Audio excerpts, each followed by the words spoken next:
जैसा कि तीसरा चैप्टर आपका अपवाद तंत्र, इसको हमें स्टार्ट करना था। और चलिए इस चैप्टर को हम स्टार्ट करते हैं। कक्षा 9वीं का जो तीसरा चैप्टर है भूगोल का अपवाद तंत्र, इसके बारे में पढ़ना है। सबसे पहले हम ये जानते हैं कि अपवाद तंत्र क्या होता है, अपवाद तंत्र किसे कहते हैं। देखिए, जो अपवाद तंत्र होता है ये उन्हें कहते हैं जो नदियों के जल स्रोत होते हैं या जो जलाशयों का ये जल के जो स्रोत होते हैं उनको जो है हम अपवाद तंत्र कहते हैं। यानी अपवाद तंत्र एक तरह का जो जलाशय होते हैं, जो जल के क्षेत्र होते हैं उनके स्रोत होते हैं। जैसे यहाँ से नदियां निकल रही है, हिमनद से, झील है, तालाब है, झरना है, ये सभी का अपवाद तंत्र के अंतर्गत ही आते हैं।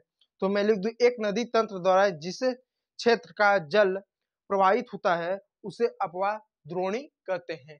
कहने का मतलब देखिए, अपवाद तंत्र का मतलब, अपवाद तंत्र जो होता है वह जल स्रोतों का माध्यम होता है। अपवाद तंत्र जल स्रोतों का माध्यम होता है, जबकि वहीं पर एक शब्द होता है जिसको हम अपवाद द्रोणी कहते हैं। तो अपवाद द्रोणी जो होता है एक नदी तंत्र द्वारा, नदी तंत्र का मतलब होता है जहां से नदी निकलती है, जिस क्षेत्र से नदी निकलती है और जहां जहां वह जाती है, जिस क्षेत्र तक, वहां जिस क्षेत्र तक उसका विस्तार होता है उसको जो है हम अपवाद द्रोणी कहते हैं। जैसे एग्जाम्पल तौर पे आप ले सकते हैं, जैसे गंगा नदी जो निकलती है हमारी, जैसे आपकी ये गंगा नदी अगर आपकी निकलती है तो ये जो इलाका ये आपका हुआ, ये जो इलाका हुआ ये का अपवाद द्रोणी के अंतर्गत आएगा, इसको हम अपवाद द्रोणी कहेंगे। तो उम्मीद करता हूं अपवाद तंत्र क्या होता है, अपवाद द्रोणी क्या होता है आप समझ पा रहे हैं। एक बार फिर से संक्षिप्त में बता दूं, जो अपवाद तंत्र होता है ये जो होता है जलाशयों के, जलाशय का मतलब जहां जल इकट्ठा नहीं होता, जो जल के जितने भी स्रोत होते हैं उनको अपवाद तंत्र कहते हैं। जैसे तालाब है, झरना है, झील है, समुद्र है, महासागर, ये सारे सर क्या अपवाद तंत्र के अंतर्गत ही आ जाते हैं। तो इन्हें अपवाद तंत्र कहते हैं क्योंकि ये जल के स्रोत हैं, जल के स्रोत हैं, जल के माध्यम है। अपवाद द्रोणी क्या होता है, अपवाद द्रोणी जहां से कोई नदी निकलती है या जहां से कोई नदी तंत्र द्वारा जिस क्षेत्र से वो जाता है, जिस क्षेत्र से उसका जल जाता है उसे अपवाद द्रोणी कहते हैं। जिस क्षेत्र से उसका जल प्रवाहित होता है उसे क्या हम अपवाद द्रोणी कहते हैं। तो अपवाद द्रोणी का मतलब जिस नदी तंत्र से उसका जल जिस क्षेत्र से प्रवाहित होता है उसे हम अपवाद द्रोणी करते हैं। जैसे गंगा यदि नदी है, गंगा आपकी यदि नदी है तो गंगा नदी तंत्र जो है आपकी तंत्र, गंगा नदी जो तंत्र है इसका जल जिस क्षेत्र से प्रवाहित होता है, यानी इस क्षेत्र से यदि प्रवाहित हो रहा है तो इसको क्या गंगा द्रोणी कहेंगे, क्या इसको अपवाद द्रोणी या गंगा का द्रोणी कहेंगे। उम्मीद कर पा रहा हूँ आप समझ पा रहे हैं। चलिए अब आगे बढ़ते हैं। देखिए, अब ये जो चैप्टर है इस चैप्टर में आपको अपवाद तंत्र के मुख्य रूप से एक स्रोत, अपवाद तंत्र के जो स्रोत हैं जैसे नदी हुआ, झील होगा, महासागर हुआ, समुद्र हुआ, इन सब के बारे में आपको पढ़ना पड़ेगा कि नदियों का उत्पत्ति कैसे होता है, नदियों का भारत में स्थिति क्या है, नदियां की भूमिका क्या होती है, झीलों का निर्माण कैसे होता है, समुद्र और महासागर में क्या अंतर होता है, झील और नदी में क्या अंतर होता है, झील और तालाब में क्या अंतर होता है, और झील और झरना में क्या अंतर होता है, इन सब के बारे में हम जो है इस चैप्टर में पढ़ेंगे। तो पढ़ने से पहले मैं आप लोगों को एक बात बता दूं, देखिए भारत में जो नदियां होती हैं उनके गुण के आधार पे, उनके आकार के आधार पे, उनके संरचना के आधार पे, उनके गुणधर्म के आधार पे, उन सभी चीजों के आधार पे भारत में या भारतीय उपमहाद्वीप में जो नदियां हैं उनको हम दो भागों में बांटते हैं। एक हिमालय की नदियां, हिमालय की नदियां जैसे आपका सिंधु नदी हुआ, गंगा नदी हुआ, ब्रह्मपुत्र नदी हुआ, ये हिमालय की नदियां हैं। जबकि वहीं पर दूसरा आपके प्रायद्वीपीय पठार नदियां जैसे नर्मदा हुआ, गोदावरी हुआ, कृष्णा हुआ, महानदी हुआ, ये सारी सारी जो नदियां हैं ये प्रायद्वीपीय नदियां हैं और इनके बारे में पढ़ेंगे। तो आप एक बात याद रखिए, भारतीय उपमहाद्वीप में या भारत में जो नदियों को दो भागों में वर्गीकृत किया जाता है, बांटा जाता है। पहली पर्वतीय नदियां जिसमें आपको गंगा नदी, सिंधु नदी, ब्रह्मपुत्र नदी, ये नदियां आपको देखने को मिलेंगी और ये नदियां आपको पढ़ने को मिलेगी। जबकि दूसरी जो भाग है नदियों का, जिनको प्रायद्वीपीय नदियां कहते हैं, जिसमें आपको यमुना हुआ, गोदावरी हुआ, कृष्णा हुआ, इन सभी नदियों के बारे में आपको पढ़ना पड़ेगा। तो देर न करते हुए हम जो है पर्वतीय नदियां क्या होती हैं, पर्वतीय नदियों का निर्माण कैसे हुआ, इनकी भूमिका क्या है, और पर्वतीय नदियों में कौन सी नदियां बहुत ज्यादा उपयोगी है, इन सब के बारे में पढ़ते हैं। लेकिन पहले मैं बता दूं, हमने इसको दो भागों में क्यों बांटा है, एक पर्वतीय नदियां, एक पठारी नदियां। हमने इस वजह से पर्वतीय या पठारी नदियां नहीं बांटा कि एक पर्वत, कुछ नदियां पर्वत से निकलती हैं तो कुछ नदियां पठार से निकलती हैं, नहीं। आप दोनों नदियों का यदि आप अध्ययन करो तो दोनों नदियां में जमीन आसमान का अंतर है। जैसे यदि आप पर्वतीय नदियों में जो पर्वतों से निकलती है, जैसे गंगा, यदि आप गंगा नदी ले लें, इस नदी का यदि आप अध्ययन करें, और पठारी नदियों में यदि आप गोदावरी नदी ले लें, यदि इसका आप अध्ययन करें, तो इन दोनों नदियों में आपको जमीन आसमान का अंतर देखने को मिलेगा। इस वजह से क्यों पर्वत से निकल रहा है और ये पठार से निकल रहा है, तो दोनों में हमने इस वजह से बांट दिया, नहीं। यदि आप गंगा नदी का अध्ययन करें तो उसका जो है, उसका जल तंत्र को आप देखें, उसका बहने की गति देखें, उसमें जल की मात्रा देखें, या उसकी संरचना देखें, या अन्य चीजों को देखें, तो आपको बिल्कुल ही अलग दिखने को मिलेगा। जबकि वहीं पर जो आपका प्रायद्वीपीय पठार की जो नदियां हैं, जैसे गोदावरी हुआ, कृष्णा हुआ, महानदी हुआ, ये बिल्कुल ही इन नदियों से एकदम अलग है। इनकी बहने की गति अपनी अलग है, स्पीड अलग है, इनमें जल का जो मात्रा है वह कम है, यानी पूरी तरह से अलग है। तो पहला आप अपने दिमाग में ये क्लियरिटी, इस बात को पूरी तरह से क्लियर रखें कि भारत में जो हम नदियों को बांटते हैं, एक पर्वतीय नदियां, एक पठारी नदियां। तो पर्वतीय पठारी नदी इस वजह से नहीं हम बांटते हैं कि कुछ नदियां पर्वतीय से निकले तो पर उनको हम पर्वतीय नदियां में हमने डाल दिया, कुछ नदियां पठारी नदियां निकलती हैं इस वजह से हमने उनको पठारी नदियों में डाल दिया, नहीं। आप पर्वतीय नदियों के बारे में पढ़ लो, आप ब्रह्मपुत्र पढ़ो, सिंधु नदी पढ़ो, गंगा नदी पढ़ो, तो आपको पूरी तरह से अलग दिखने को मिलेंगी। जबकि उनकी तुलना अगर आप किसे, कृष्णा, गोदावरी, महानदी से कर ले, तो ये एकदम बिल्कुल अलग दिखेंगे। यानी गंगा, सिंधु, ब्रह्मपुत्र, इन तीनों नदियों की तुलना यदि आप गोदावरी, कृष्णा, नर्मदा, महानदी से कर ले, तो इन सभी नदियों में जमीन आसमान का अंतर देखने को मिलेगा। जैसे यदि आप सिंधु नदी और गंगा नदी में अगर पढ़ें, उनमें अंतर देखने का प्रयास करें, तो ना के बराबर आपको अंतर देखने को मिलेगा। गंगा और ब्रह्मपुत्र नदी को अगर आप पढ़ें, उन दोनों में यदि आप अंतर करें तो ना के बराबर आपको अंतर देखने को मिलेगा। लेकिन वही अगर आप जो गंगा नदी ले लें और महानदी ले लें, कृष्णा नदी ले लें, गोदावरी नदी ले लें, या नर्मदा नदी ले लें, जो प्रायद्वीपीय पठार की नदियां, जमीन आसमान को आपको अंतर देखने को मिल जाएंगे। इस वजह से भारतीय उपमहाद्वीप में, भारतीय उपमहाद्वीप आप समझते हैं ना, भारत का जो भूमि है, पाकिस्तान है, नेपाल है, भूटान है, फिर आपका जो ये म्यांमार है, फिर श्रीलंका है, मालदीव, ये सभी क्या है, इनको भारतीय उपमहाद्वीप कहते हैं। कभी कभी हम अफगानिस्तान को भी लेते हैं, ठीक है। तो इन क्षेत्रों में जो नदियां हैं, आप देखें तो पर्वतीय नदियां अलग हैं, पठारी नदियां अलग हैं, ठीक है। क्योंकि अगर पाकिस्तान में भी जो नदी बह के जाती है, वो सिंधु नदी, वो तो पर्वत से ही उनका उत्पत्ति होता है। बांग्लादेश में जो गंगा नदी जाती है, वो भी कहाँ से उसका उद्भव होता है, उसका उद्भव जो होता है वो कहाँ से होता है, वो भी गंगा से होता है। तो ठीक है, तो भारतीय उपमहाद्वीप में ये जो सभी क्षेत्र हैं, इन क्षेत्रों में जो हम नदियों का जो विभाजन करते हैं, पर्वतीय और पठारी नदियां, इस वजह से विभाजन कतई नहीं करते कि पठार से निकली तो पठारी नदियां हो गई, ये पर्वत से निकली पर्वतीय नदियां हो गई, नहीं। उनकी संरचना, उसके रंग, उनके गुण धर्म, बहुत चीज एकदम जमीन आसमान का अंतर आपको देखने को मिलेगा। तो पहला क्लियरिटी इस बात को रखिएगा। तो इसमें हम जो है सबसे पहले हम पर्वतीय नदियों के बारे में पढ़ेंगे। आखिर पर्वतीय नदियां क्या होती हैं, पर्वतीय नदियों का उत्पत्ति कैसे होता है, पर्वतीय नदियों का भूमिका क्या है, पर्वतीय नदियों के बारे में, अन्य चीजों के बारे में हम जो है पढ़ेंगे, ठीक है। चलिए, तो सबसे पहले पर्वतीय नदियों में आपको तीन नदियां मुख्य रूप से आपको पढ़ने पड़ेगी, जिसमें आपका गंगा नदी है, जिसमें आपका तीन नदियां हैं। मैं लिख दूं, अगर आप कॉपी पेन कुछ अगर ऐसा लिख बैठे, कॉपी पेन या लैपटॉप, जो कुछ भी है आपके पास सामग्री, मैं कहूंगा कि आप जो है ना, जो मैं लिखवाता हूँ ना, बहुत ज्यादा मैं चीजें नहीं लिखवाता हूँ, मैं पीडीएफ आपको दे देता हूँ।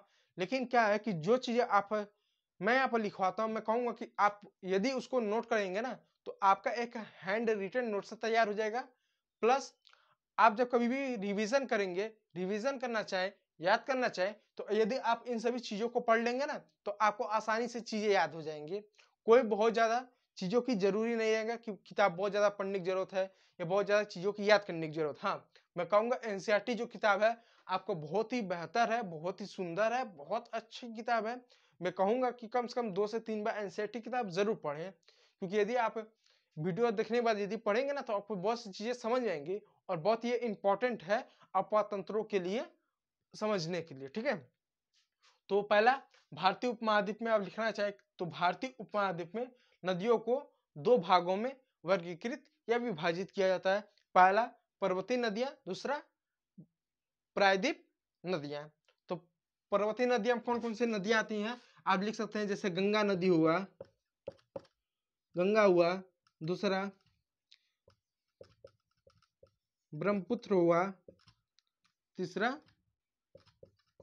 सिंधु।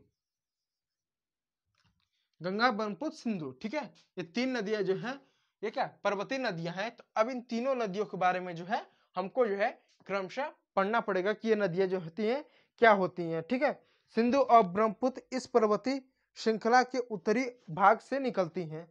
अब देखिए ये दो नदी है, अब जान लीजिए जो सिंधु, जो आपका सिंधु और ब्रह्मपुत्र नदी है ये क्या है, यह हिमालय के उत्तरी भाग से श्रृंखला से निकलती। जैसे मान लीजिए ये आपका पर्वतीय श्रृंखला है, ये आपका ये पर्वत है, ठीक है, पर्वत है, ये इसका आधार है, ये शीर्ष है, तो ये आपका तो पर्वत है। लेकिन जब पर्वत आपको इस तरह आकृति में देखने को मिले, इस तरह की आकृति में ऐसे आपको देखने को मिलेंगे तो हम कहेंगे क्या है, ये पर्वत श्रृंखलाएं हैं। यानी पर्वत यह है और जब पर्वत इस तरह की आकृति में देखने को मिले तो इसको हम क्या पर्वत श्रृंखलाएं कहेंगे। और एक बात जान लीजिए जो पर्वत होते हैं इनकी औसतन ऊंचाई 4000 मीटर से अधिक होती है, 4000 मीटर से अधिक इनकी जो है ऊंचाइयां होती हैं।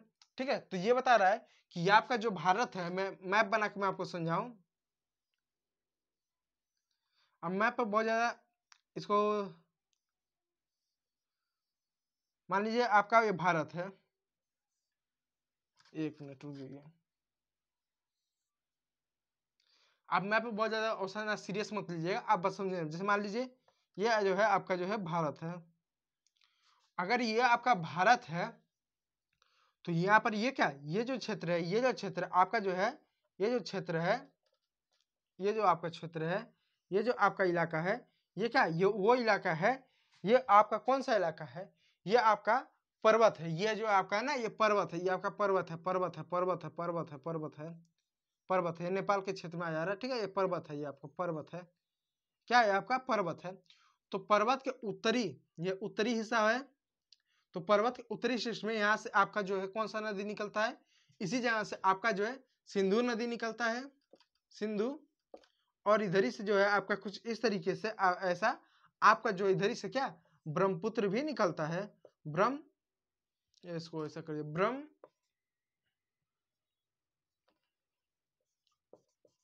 ब्रह्मपुत्र भी निकलता है। ठीक है, तो ब्रह्मपुत्र भी आपका जो है निकलता है।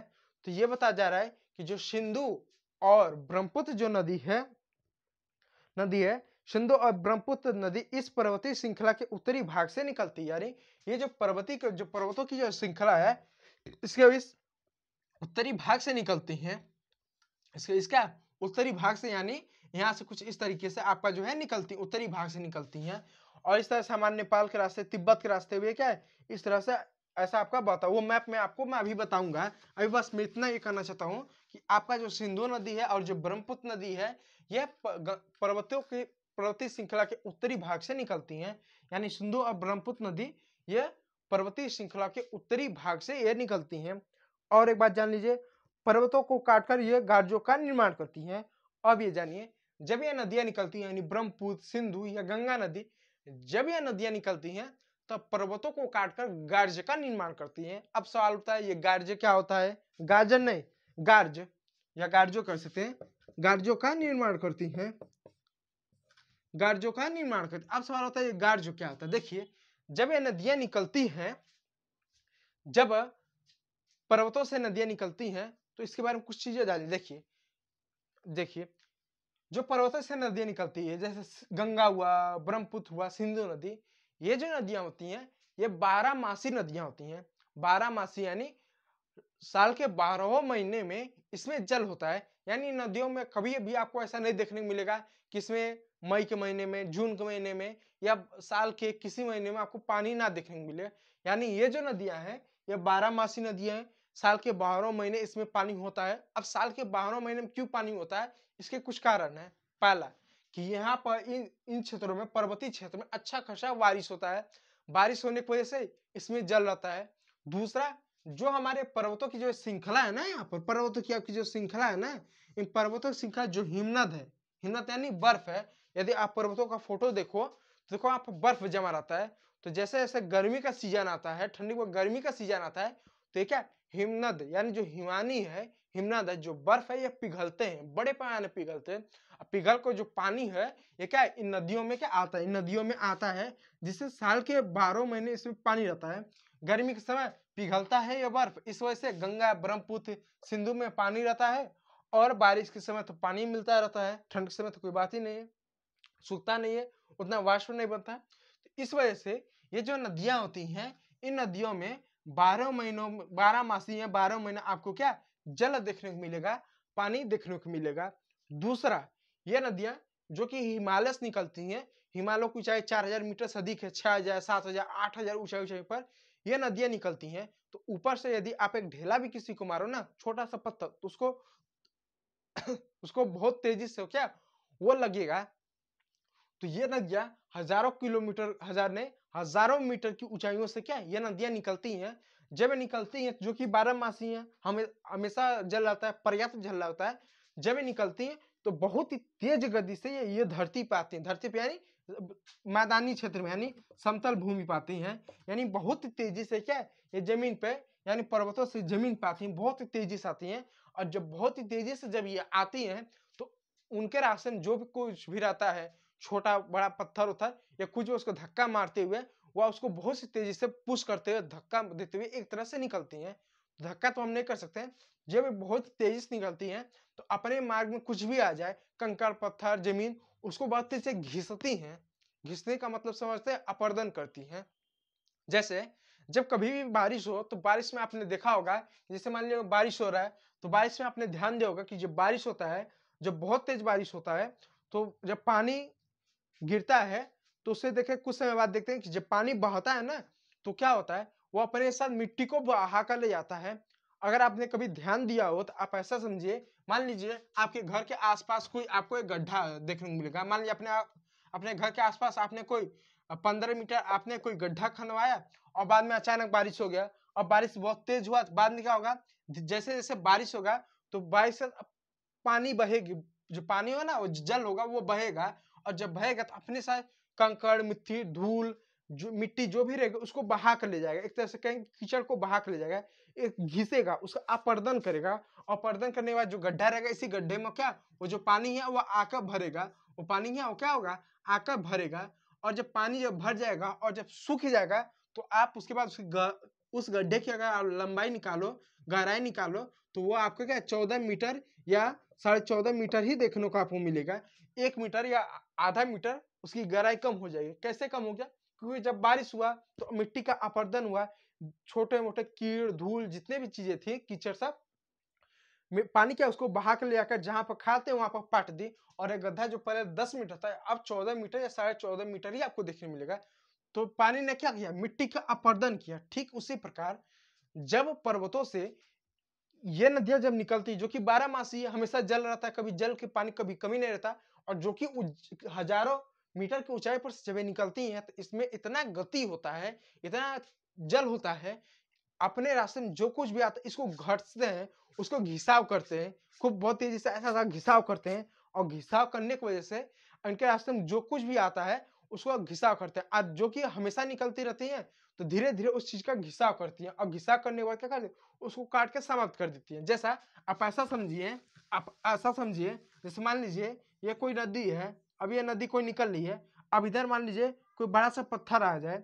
अब बड़ा सा जब पत्थर आ जाएगा तो नदियाँ क्या अपना रास्ता इधर से सब मोड़ के ऐसे चली जाएंगी, ऐसा मोड़ के ऐसा कर लेंगी, ऐसा बहाएंगे। लेकिन धीरे धीरे क्या नदी है इधर इसको घिसेंगी घिसेंगी घिसेंगे घिसेंगे घिसेंगे घिसे, और एक समय बाद इस पत्थर को समाप्त कर देंगे, और कोई यहाँ पत्थर चट्टान रहेगा ही नहीं। तो इस तरह से फिर नदियाँ क्या अब ऐसा बहना स्टार्ट हो जाएंगी। अब इतना चौड़ाई में क्या बहना स्टार्ट हो जाएंगे। तो ये क्या कर रही है, इन पत्थरों का, इन भूमि का, इन क्षेत्रों का अपर्दन कर रही है। ठीक, अपर्दन करे, एक तरह से घिसाव करे, घिस रही है।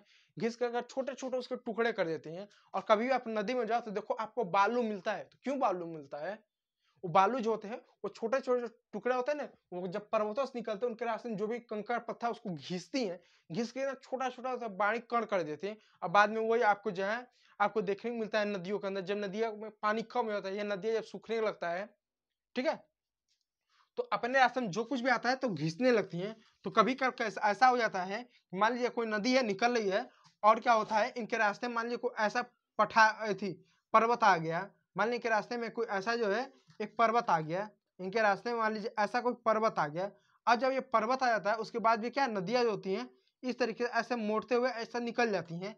और जब पानी यहाँ, जब पानी जो होता है जब आता है तो इनके कोने जो होता है ना, ये जो कोना होता है ना बड़ा तेज से इससे टकराता है, इधर टकराता है, और धीरे धीरे क्या करता है इस पर्वतों का ऐसा घिसाव करता है, घिसाव करता है, घिसाव करता है। एक समय में काफी सालों हजारों साल बाद क्या करता है ऐसा घिसाव करता है कि जो ये पर्वत होता है ना, इस पर्वत के बीचों बीच में से इसके दो टुकड़े कर देता है।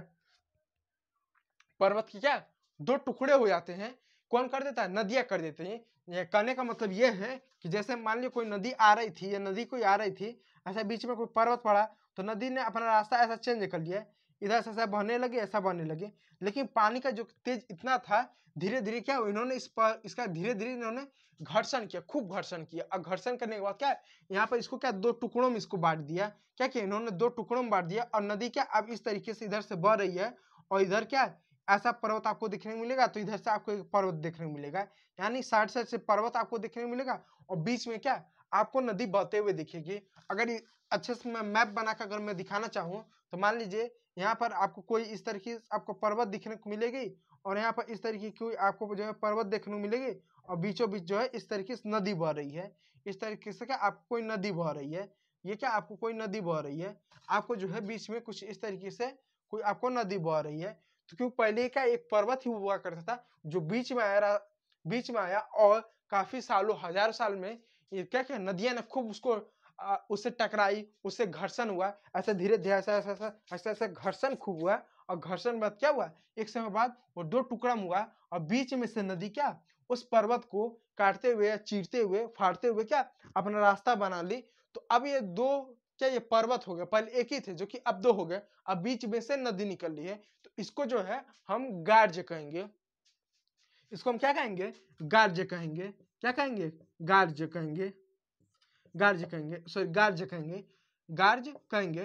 तो ये बता रहे हैं एनसीईआरटी कि नदियां जो ये निकलती हैं जैसे गंगा नदी, ब्रह्मपुत्र नदी, सिंधु नदी, जब ये निकलती हैं तो गार्जों का निर्माण करती हैं। इसको तो गार्ज कहते हैं। गार्जों का मतलब बहुत सारे गार्जों का, एक नहीं, दो नहीं, 200 500 कोई संख्या ही नहीं है, ऐसे बहुत सारे गार्जों का निर्माण करते हुए निकलती हैं। यानी इनके रास्ते में जो आएगा उसको घर्षण करती हैं, और घर्षण एक दो दिन में नहीं होता है, डेली करती हैं। और ऐसा गार्ज को निर्माण होने में सालों लग जाता है, हजारों सालों लग जाता है, समय लगता है।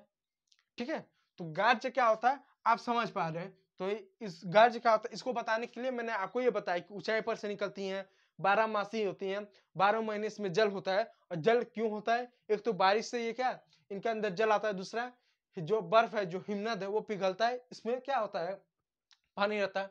ऊंचाई पर से आती है इस वजह से इसमें गति बहुत ज्यादा रहता है, और इसलिए इनके रास्ते में जो चीज आता है उनका खूब घिसाव करती हैं, खूब अपर्दन करती हैं, और इस तरह गार्जों का ये निर्माण करती हैं। तो उम्मीद कर पा रहा हूँ गार्ज क्या होता है आप समझ पा रहे होंगे। ठीक है, और देखिए जल विभाजक एक प्रकार की उच्च भूमि होती है। अब एक बात और जानिए, तो ये तो हो गया गार्ज। अब आपने अगर कभी भी भारत का यदि मैप देखा हो तो आपने देखा होगा, भारत का यदि भौगोलिक मैप देखा हो गंगा और यमुना नदी का, मैं थोड़ा सा मैप की तरह से यदि आपको बता दिखाऊं, यदि आपने कभी गंगा और यमुना नदी का यदि आप मैप देखा होगा, जैसे मान लीजिए ये भारत है, मैं बना दूं, एक सेकेंड रुक जाइए।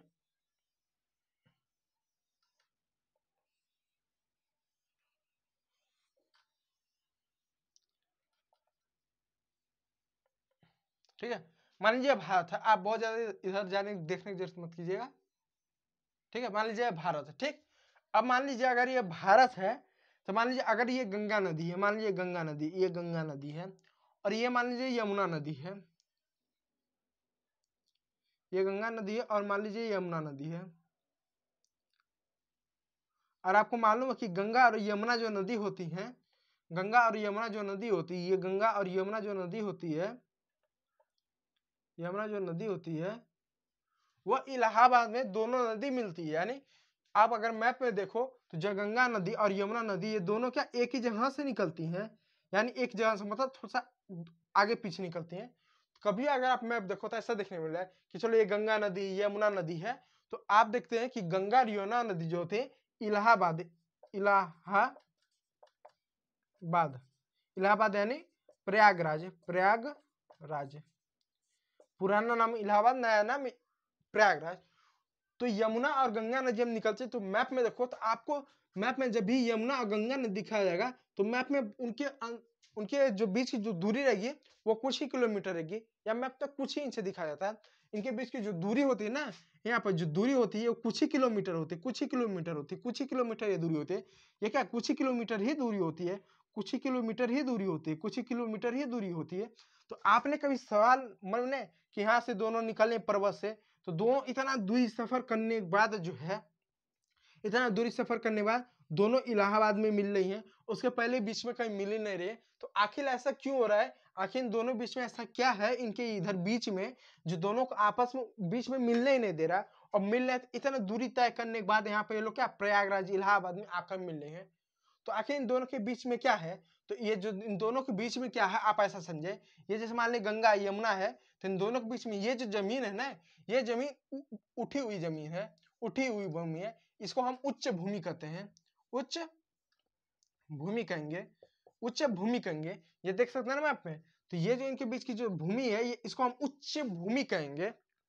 जो क्या क्या कहते हैं उच्च भूमि, ये भूमि ऊंचा है, इस वजह से ये जो दोनों नदियां है ना आपस में मिल नहीं पा रही हैं। और जब इलाहाबाद में जब ये दोनों नदियां आती हैं तो यहाँ का उच्च भूमि रहता ही नहीं, यानी यहाँ पर दोनों नदियां जो कि जमीन एकदम समतल हो जाती है, तो दोनों नदियां इलाहाबाद में गंगा और यमुना आपस मिल जाती है। तो यहाँ पे नदियां क्यों नहीं मिले, क्योंकि दोनों के बीच में एक उच्च भूमि है जो जल का विभाजन कार्य है, उच्च भूमि है जो गंगा और यमुना के बीच में जल का विभाजन का काम कर रहा है। यदि इस उच्च भूमि को यदि हम हटा दें तो इधर ही क्या, इधर ही जो है आपका ये दोनों जल आपस में मिल जाएंगे।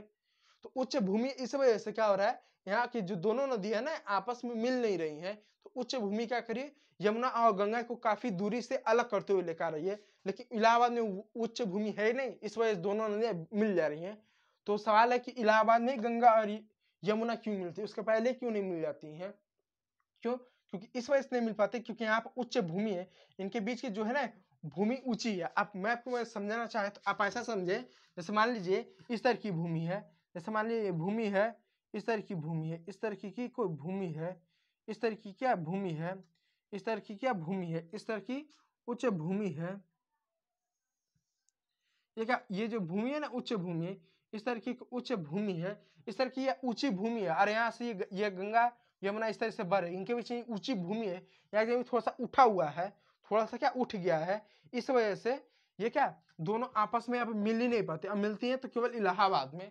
ठीक है, तो समझ पा रहे हैं उच्च भूमि क्या होती है, उच्च भूमि एक तरह का जल विभाजन होता है। और बहुत से नदियों दो नदियों के बीच में ये उच्च भूमि होता है, इस वजह से बहुत से दो नदियां बहुत ही पास होते हुए वो आपस में मिल नहीं पाती हैं। इसलिए आप बहुत से नदी को देखो, जैसे गंगा यमुना ये दूसरे से एकदम पैरेलल होकर चलती हैं, कुछ और नदियों को देख लो एक दूसरे के पैरेलल में चलती हैं। देखो इनके बीच की जो दूरी है ना बहुत ज्यादा दूरी नहीं है गंगा यमुना के बीच की दूरी, लेकिन फिर भी काफी किलोमीटर तक, हजार किलोमीटर तक है। ये जो दोनों होते हैं अलग अलग बहते हैं क्योंकि उच्च भूमि आ जाती है जो इन दोनों को क्या जल मिलने से रोकता है। तो उच्च भूमि जो होता है एक तरह के जल विभाजन का कार्य करता है। तो समझ पा रहे हैं उच्च भूमि क्या होती है।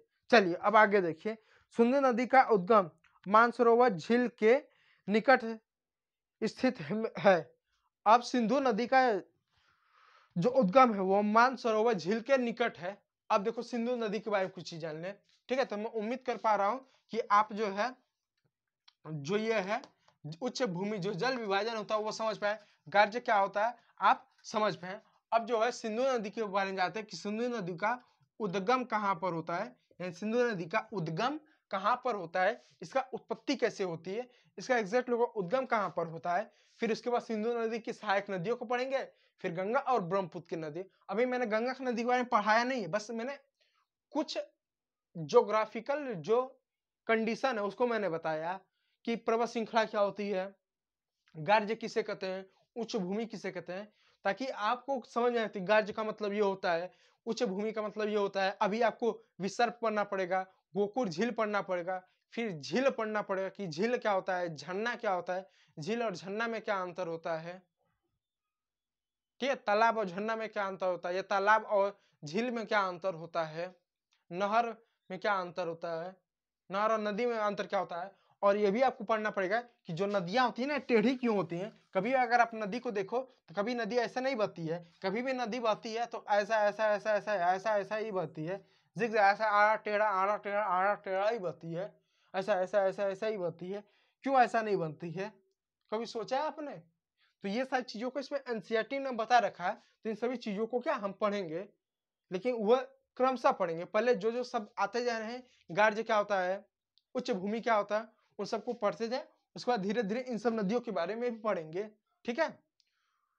तो अभी आपको उसके बारे में सिंधु नदी के बारे में पढ़ते हैं, सिंधु नदी की सहायक नदियों के बारे में पढ़ेंगे, सिंधु नदी का उत्पत्ति कैसे हुआ, उद्गम स्थान कहाँ पर हुआ, और इसकी लंबाई चौड़ाई, और सिंधु नदी से संबंधित कुछ कॉन्सेप्ट और कुछ फैक्ट के बारे में हम जो है पढ़ेंगे। लेकिन पढ़ने से पहले मैं आप लोग का एक लाइक कमेंट चेक कर लो, जरा आप लोग का ये देख लो। चलिए ठीक है, ठीक है। तो सिंधु नदी के बारे में पढ़ते हैं, लेकिन सिंधु नदी के बारे में पढ़ने से पहले मैं आप लोग को एक बात बता दूं कि मैं डेली शाम 6 बजे, डेली शाम 6 बजे जो कक्षा 9वीं के बच्चे हैं, चाहे आप इतिहास पढ़ते हो, भूगोल पढ़ते हो, नागरिक शास्त्र पढ़ते हो या अर्थशास्त्र पढ़ते हो, डेली मैं लाइव क्लास चलाता हूँ यूपी बोर्ड के बच्चों के लिए जो कक्षा 9वीं के हैं। और लाइव क्लास में जितना आप जोड़ सकते हैं जोड़िए। आप क्लास ले लाइव क्लास लेने के लिए आप हमारे चैनल कर सकते हैं, आप हमारे चैनल से जुड़ सकते हैं, ज्यादा से लोगों को जोड़ सकते हैं, शेयर कर सकते हैं और वीडियो लाइव कर सकते हैं। तो चैनल हम पढ़ते हैं, और मैं उम्मीद कर पा रहा हूँ कि जो भूगोल में जो चीजें हैं वो आपको समझ में आ रही है। और मैं आप लोगों को एक बात, जो भी चीजें मैं बता रहा हूँ वो एनसीईआरटी का ही बता रहा हूँ, कोई बाहर की चीजें नहीं बता रहा हूँ। जो एनसीईआरटी की जो पाठ्य पुस्तक है, जो एनसीईआरटी की किताबों में जो चीजें लिखा गया है, मैं उसी चीजों को ही बता रहा हूँ, कोई बाहर की चीजें नहीं बता रहा हूँ, ठीक है। तो अब देखिए सिंधु नदी का उद्गम जो होता है वो मानसरोवर झील के निकट होता है। तो लिख सकते हैं यहाँ पर, मैं इसको इरेज कर दूं फिर इसको लिख देंगे, ठीक है। तो मैं लिख दूं सिंधु नदी का उद्गम, आप लिखना चाहे तो लिख सकते हैं, लिख दूं सिंधु नदी का उद्गम स्थल मानसरोवर, मानसरोवर झील के निकट, ठीक है। तो सिंधु नदी का उद्गम स्थान यानी जहां से निकलती है जिस जगह से, तो उसको क्या मानसरोवर झील के निकट है। अब देखिए यहाँ पे एक शब्द आया है झील, आपको शायद दिखाई नहीं दे रहा, मैं जरा पेन का जरा कलर की चेंज कर दूं मार्कर का, ठीक है। तो सिंधु नदी का जो उद्गम स्थान है, जो सिंधु नदी का जो उद्गम स्थान है, यानी ये जो सिंधु नदी इसकी निकलती कहाँ से है, तो ये जो निकलती है आपका, ये जो आपका जो सिंधु नदी है, ये जो निकलती है, ये सिंधु नदी का उद्गम स्थान मानसरोवर, मानसरोवर झील के निकट निकलती है। तो यहाँ पे एक शब्द दिया हुआ है झील, तो मानसरोवर एक है, मानसरोवर एक नाम है, मानसरोवर झील के निकट। तो अब इसमें सवाल होता है कि झील क्या होता है, यानी झील क्या, झील क्या होता है, झील क्या होता है उसको मैं बताता हूँ। देखिए झील क्या होता है, अब इसको जरा आप जान लीजिए, फिर उसके बाद सिंधु नदी के बारे में पढ़ेंगे। देखिए जैसा कि आप जानते हैं कि जो नदी होती है वो कभी भी ऐसा नहीं बहती है। नहर ऐसा होता है, जब भी नदी बहती है तो इस तरीके से ऐसा ऐसा ऐसा ऐसा ऐसा और ऐसा ऐसा। नदी ऐसा ही बहती ना, ये साफ थोड़ा सा हो जा रहा है, समझे, मतलब नदी ऐसा टेढ़ा ही बहती है, कभी सीधा नहीं बहती है। तो पहला सवाल आता है कि नदी ऐसा क्यों बहती है, नदी ऐसा क्यों बहती है, ऐसा सीधा क्यों नहीं बहती है। तो इसका मैं कारण बताता हूँ, फिर हम झील को जानेंगे कि झील क्या होता है, फिर इसके बाद हम जानेंगे कि सिंधु नदी का उद्गम स्थान और सिंधु नदी के बाद नदी के बारे में हम पढ़ेंगे। तो देखिए होता क्या है, जैसा कि आप सब जानते हैं कि जो हमारी पृथ्वी है यह अपने अक्ष पर, यानी अपने अक्ष पर यह घूमती है, पश्चिम से पूर्व घूमती है, जिस वजह से हमें सूरज होता है पूर्व से पश्चिम की ओर जाता हुआ दिखाई देता है।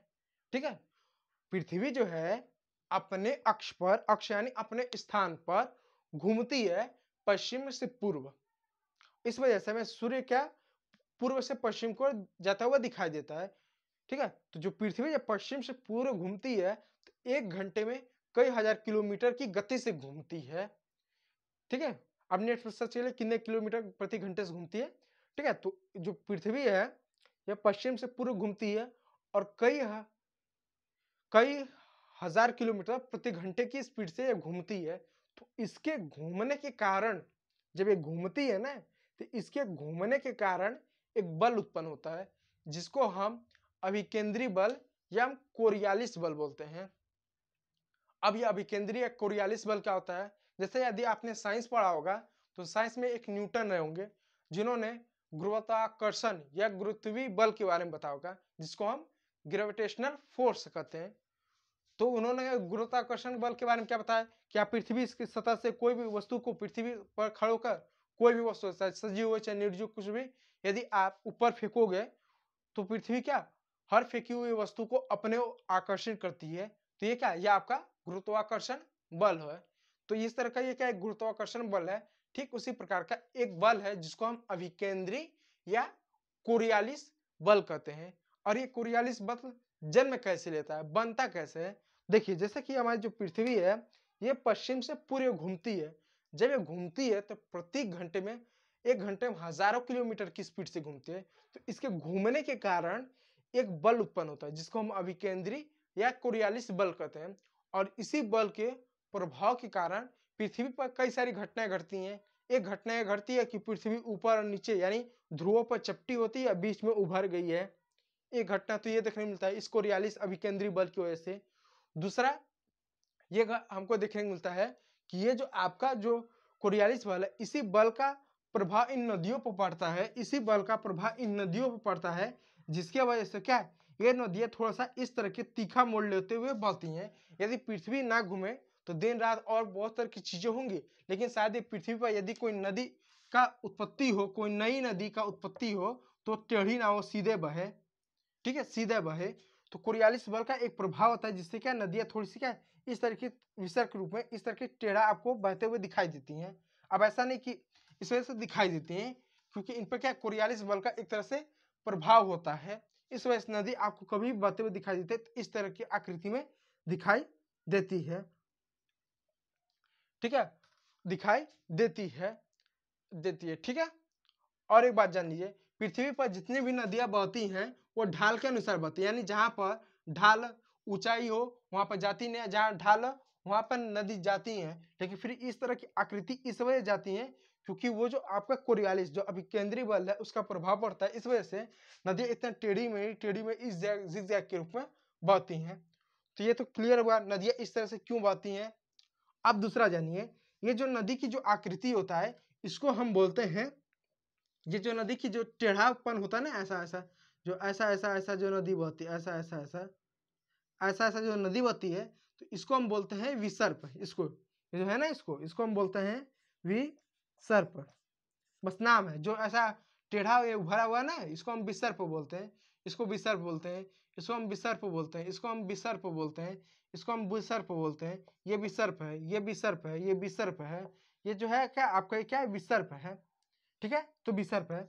तो कभी कभी ऐसा होता है कि जब नदी बहती है तो नदी इतना तीखा मोड़ ले लेती है, तीखा मोड़ यानी इतना घुमावदार मोड़ ले लेती है। जैसे मान लीजिए कोई नदी है बह रही है, ऐसा ऐसा ऐसा ऐसा ऐसा ऐसा बह रही, अब ये बहते हुए इस तरीके से, मान लीजिए कोई नदी ऐसा ऐसा बह रही है।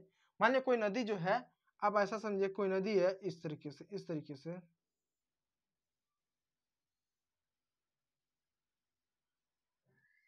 मान लीजिए कोई नदी है इस तरीके से बह रही है। मान लीजिए पर्वतों से क्या ये जो है, पर्वतों से कुछ नदी निकली, अब इस तरीके से बह, अब देखिए यहाँ पर ये जो विसर्प है, यानी इनके बीच में देखिए यहाँ ये जो है दूरी है, ये चौड़ाई इनके बीच में दूरी ज्यादा है, इनके बीच में दूरी ज्यादा है। यहाँ भी देखिए दूरी ज्यादा है, ये दूरी ज्यादा है ना, ये देखिए दूरी ज्यादा है ना, ये देखिए ये दूरी ज्यादा है ना, ये दूरी ज्यादा है। लेकिन यहाँ देखिए ये नदी एकदम पूरा सट गया है। तो जब अब नदी इधर दोनों जो विसर्प होंगे, जो नदी का जो ऐसा आकृति जो विसर्प होगा, जब ये सट जाता तो होता क्या है, फिर जब नदी अब जब बहेगा, तो नदी जब बहेगा तो अब इधर से ऐसा पानी नहीं जाएगा, अब इधर ही से क्या एक नया रास्ता बना लेगी, एक इस तरीके से अब नया रास्ता ऐसा बना लेगी। तो अब क्या होगा, यहाँ पर जो नदी पहले ऐसा घूम के बहता था, अब नदी जो कि ये आपस में सट जाने की वजह से अब जो नदी बहेगा, अब इधर ही से क्या उसका जल ऐसा बहना स्टार्ट हो जाएगा। अभी जो इतना जो भूमि था, ये जो इतना भूमि था, ये भी क्या जल से भर जाएगा, ये भी क्या जल से ऐसा भर जाएगा, जल से भर जाएगा, ये भर जाएगा पूरा, क्या पानी पानी हो जाएगा, ये पूरा क्या आपका पानी हो जाएगा। अब जब नदी बहेगी तो आपका ऐसा ऐसा ऐसा ऐसा ऐसा और ऐसा हो जाएगा, और आपको हमेशा यहाँ पर आपको पानी देखने को मिलेगा। तो अब ये जो पानी देखने को मिलेगा, तो इसको हम झील कहेंगे। ये क्या है, झील कहेंगे, क्योंकि नदी का क्या है, झील कहेंगे, इसको हम झील कहेंगे। और एक बात जान लीजिए, पृथ्वी पर बहुत से ऐसे झील हैं, पृथ्वी पर आपको दो तरह की झील देखने को मिलेंगे, एक मानवीय झील, एक प्राकृतिक झील।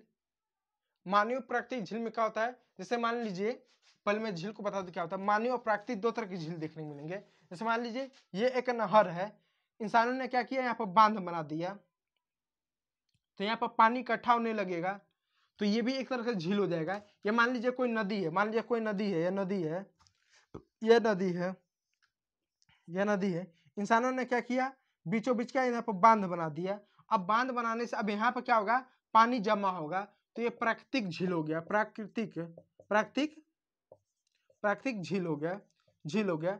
तो मानव निर्मित झील, ये सॉरी ये मानव निर्मित हो जाएगा, मानव निर्मित, मानव, ये मानव मानव निर्मित हो, क्योंकि मानव ने बांध बना दिया, अब पानी अब एक जगह इकट्ठा होगा, तो अब वो भी क्या झील का ही संरचना ले लेगा, झील का ही संरचना ले, तो इसको मानव निर्मित झील बनेंगे। और जबकि ये जो झील बने, जो कि प्रकृति ने बनाया ऐसा तीखा मोड़ लेते हुए, इसको प्राकृतिक झील बोलेंगे, प्राकृतिक झील बनेंगे, प्राकृतिक झील बोलेंगे। और एक बात जान लीजिए, पृथ्वी पर कुछ आप महासागर सुने, जैसे काला महासागर, ये महासागर, वो महासागर, पृथ्वी पर कुछ इतने ऐसे झील है जो बहुत बड़े हैं। वास्तव में पृथ्वी पर कुछ ऐसे झील हैं जो वास्तव में बहुत बड़े झील हैं, उनको हम झील ना कहते हुए उनको हम सागर कहेंगे। जैसे काला सागर हो गया, ये भी वास्तव में एक तरह का झील ही है, वो झील है, लेकिन वो इतना बड़ा, इतना विशाल है कि उसको हम सागर कहते हैं। तो पृथ्वी पर कुछ ऐसे सागर हैं जो कि वास्तव में वो सागर ना होते हुए वो झील हैं, जो कि इतने बड़े, उनकी इतने बड़े वो झील की संरचना है, इतने बड़े वो झील की संरचना हो गए, जिस वजह से उनको क्या हम जो है सागर कहते हैं, जिस वजह से क्या हम उनको जो है सागर कहते हैं। अब उनको सागर क्यों कहते हैं, अब झील कैसे वो बन जाता है, जैसे आप समझिए, जैसे मान लीजिए ये कोई एक भूमि है, मान लीजिए कोई भूमि है, ठीक है, भूमि है, ऐसा मान लीजिए कोई भूमि है, अब मान लीजिए ऐसा कोई भूमि है, मान लीजिए ऐसा,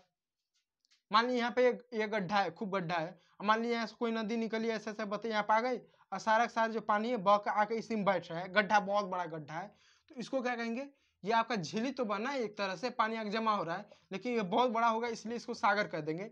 इसलिए कुछ ऐसे आप विश्व के मैप में सागर पढ़ने को मिलेगा कि काला सागर, ये सागर, अगर उसका भौगोलिक मैप अगर देखो तो चारों ओर से जमीन से घिरे हुए हैं। जैसे कोई आपको ऐसा देश मिल जाएगा, मान लीजिए कोई आपको ऐसा देश मिल गया, ऐसा देश में चारों ओर से भूमि है, बीच में कहेंगे ये सागर है।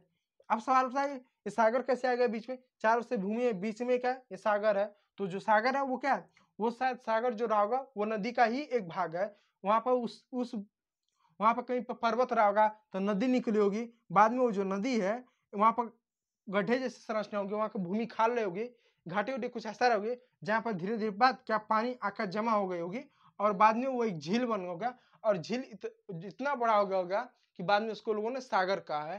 तो इसलिए पृथ्वी पर कुछ ऐसे झील हैं जिनकी आकृति बहुत बड़ा है, जो विस्तार में बहुत बड़े हैं, जल बहुत ज्यादा है, इस वजह से पृथ्वी में कुछ झीलों को हम सागर भी कहते हैं, जैसे काला सागर वास्तव में एक झील है।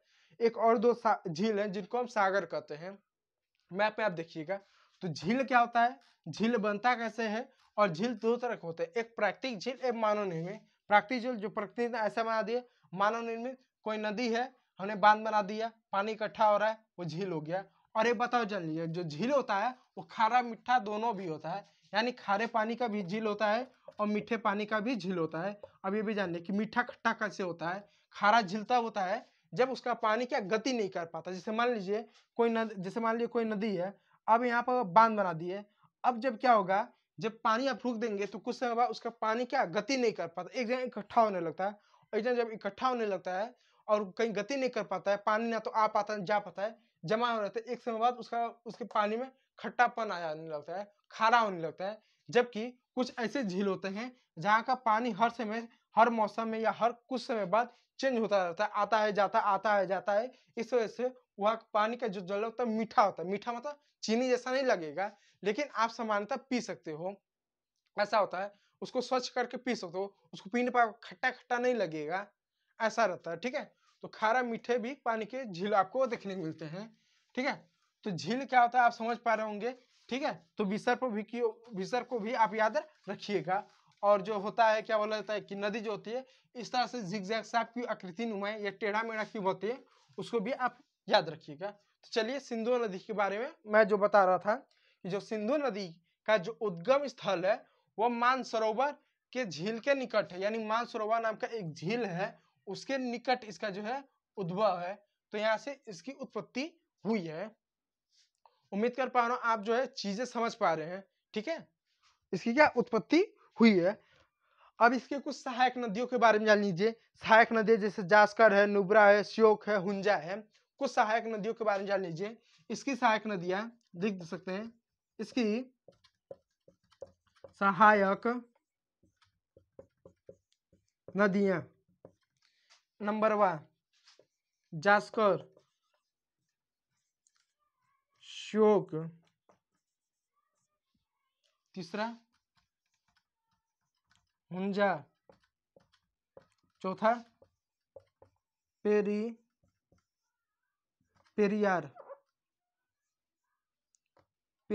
ठीक है, तो इसकी सहायक नदियां जास्कर, श्योक है, श्योक, हुंजा और पेरियार। ये जो है एक सेकंड, पेरियार नहीं है, एक सेकंड, नुब्रा है, नुब्रा, सॉरी, अब नुब्रा। तो इसकी सहायक नदियां जास्कर, श्योक, हुंजा और नुब्रा है। तो इसकी सहायक नदियां है जास्कर, श्योक, हुंजा और नुब्रा। और भी कुछ सहायक नदियां हैं जैसे सतलुज है,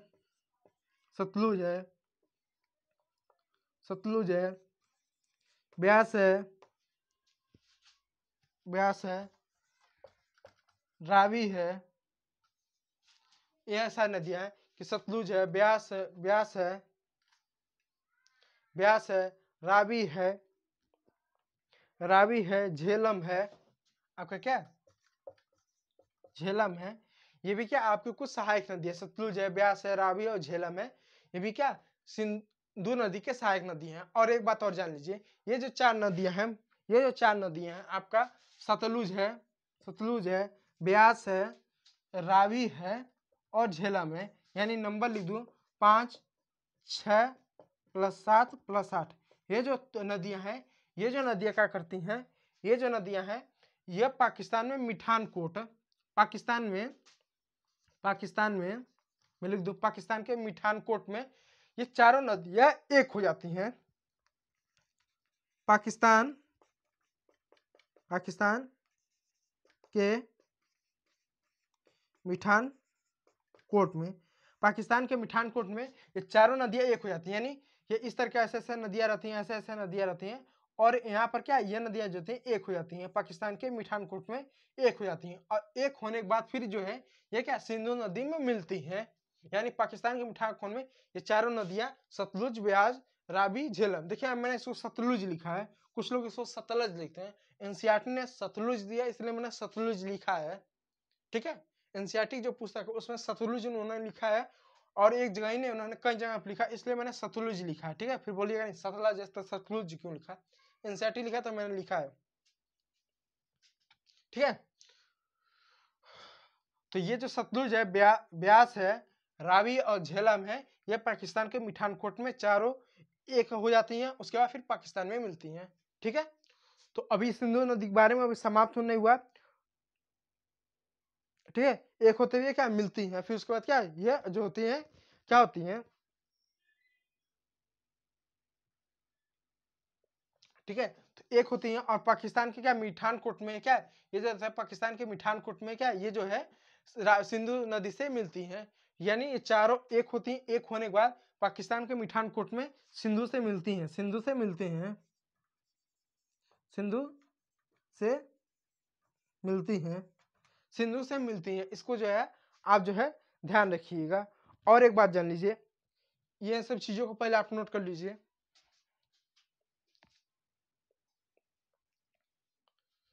इन सब चीजों को जो है आप जो है नोट कर लीजिए, इन सभी चीजों को आप नोट कर लीजिए।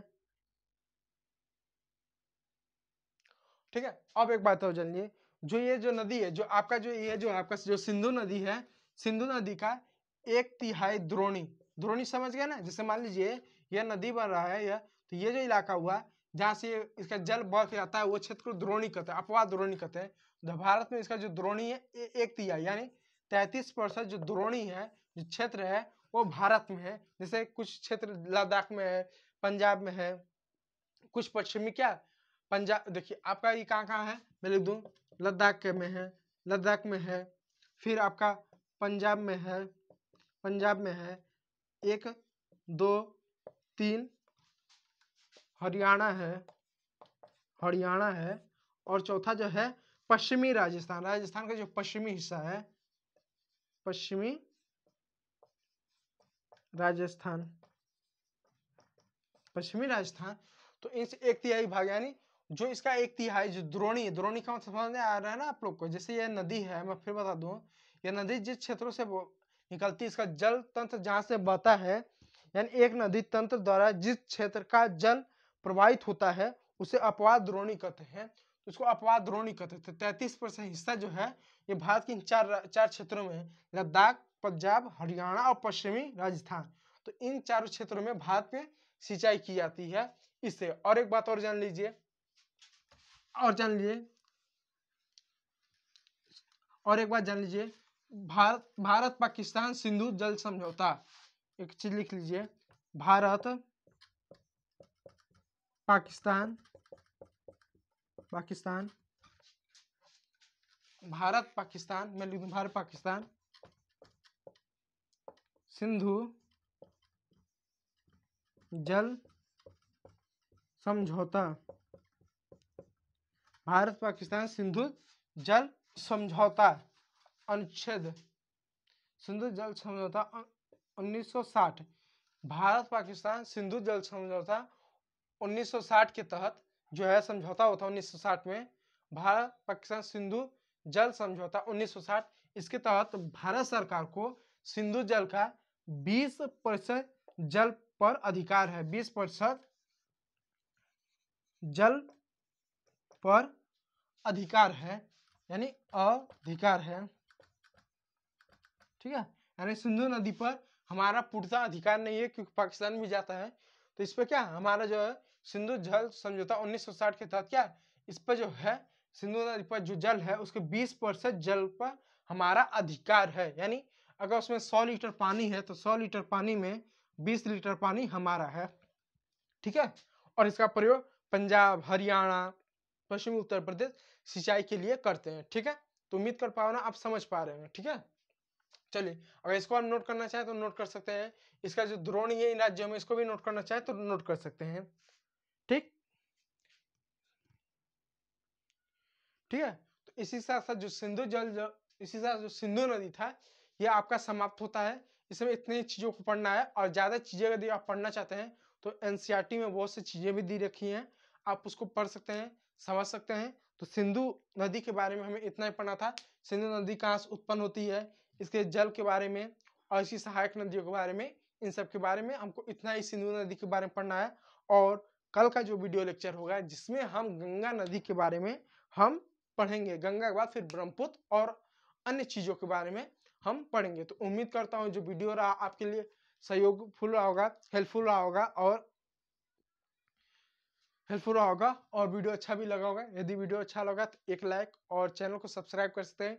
डेली हमारे साथ 9वीं के जो बच्चे हैं शाम 6 बजे लाइव क्लास के लिए, डेली शाम 6 बजे लाइव क्लास चलाई जाती है, आप हमारे साथ जुड़ सकते हैं। नया बैच वर्ष 2024-25 के बच्चों के लिए स्टार्ट है, न्यू पैटर्न न्यू सिलेबस से। तो वीडियो आप देखने के लिए जो आपने अपना कीमती समय दिया है इसके लिए बहुत बहुत धन्यवाद। चलिए आज के सेशन को समाप्त करते हैं।